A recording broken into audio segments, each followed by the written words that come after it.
Hello everybody, I'm here with Erin Meester, and she's been insurance agent for 10 years, and there's been a lot of things coming up about home insurance because you need to have fire insurance in place before you move into your home. So what are some of the concerns that clients are running into nowadays when they're setting up their fire insurance for their home? When they're setting up their fire insurance, when they are calling their broker or their agent, one of the things that they really need to be focusing on is their water coverage. Based on the postal code and how the zones go now within the city and outside of the city, there is certain places within the city that don't offer water coverage, or it's very, very limited. So you might be able to have sewer backup but no flood coverage. You might be able to have sewer backup coverage with only limits of maybe 10 to 20,000. So when you're buying a home, let's say, that has a finished basement, those are the things that become a big concern. So making sure that you do your pre-shopping before you even put an offer in on a home is very, very smart, because when construction companies are building the homes, they're not concerned about things like that.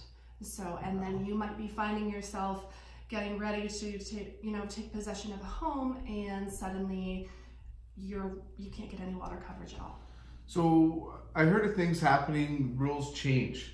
So you're in a zone that does have the water coverage, everything's good there, Yes. but the next year you're up for renewal and that could change. Yes, that is correct. That So, can happen. okay. So with that, it's always be smart if you're with a good broker who is really on top of the industry and knows what it is that they're doing.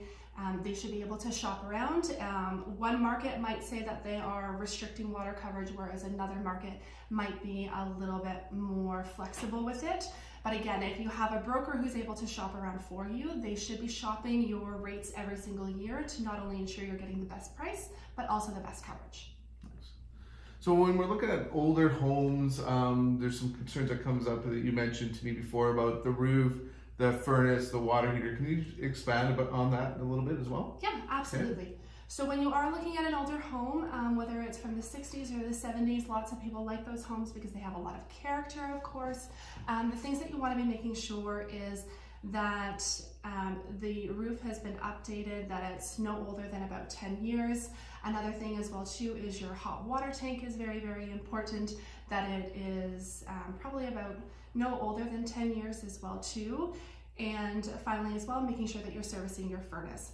Well, some of the reasons for this being is if the roof is too old, so the insurance companies will either restrict coverage on your roof, or they won't have any coverage at all. Same with your hot water tank, they could deny you coverage altogether. Or if you have, again, a flexible market, they might give you terms where within a year you'll have to replace your roof, your hot water tank, or your furnace.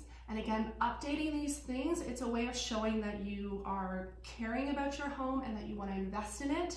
And you are rewarded by the insurance companies because they will give you a better rate if your roof is new, if you have a new hot water tank. So there's definitely some savings on the insurance side by investing in some of your biggest assets. Yeah, perfect.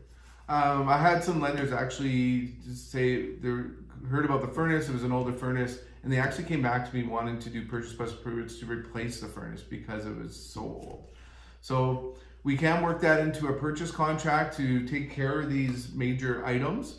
That also helps increase the value of your home, as well as help you with your insurance as well. Yeah. So thank you very much, Erin, for taking the time to explain some of this with us. If you want Erin's contact information, please reach out to me. I have no problem passing that along, and I'll get you in contact with her if you have questions about your home and the water, especially if it has been rezoned. And if you haven't talked to your insurance person in a little while, maybe you should just give them a phone call or get a hold of Erin. Great, thanks. Thank you very much.